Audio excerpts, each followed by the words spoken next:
নারী সাহাবীরা কি কিছু করে নাই? হ্যাঁ, একজন নারী সাহাবীর কথা বলে মোনাজাত হবে।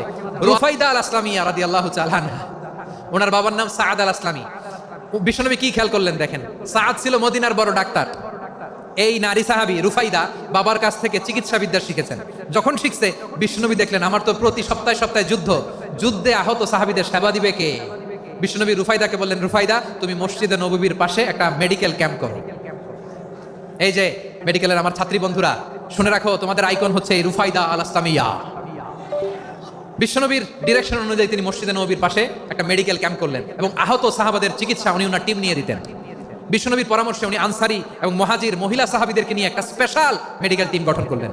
খায়বার যুদ্ধে ৭ম হিজরিতে যখন বিশ্বনবী যায়, উনি ওনার টিম নিয়ে আসলেন, বললেন, ইয়া রাসূলুল্লাহ, আমরা তো তলোয়ার চালাতে পারি না, আমরা তো তীর মারতে পারি না, আপনি যদি অনুমতি দেন খায়বার অভিযানে আমি আমার টিম নিয়ে মেডিকেল টিমের সেবাটা সার্ভিসটা দিতে চাই। পড়েন সুবহানাল্লাহ।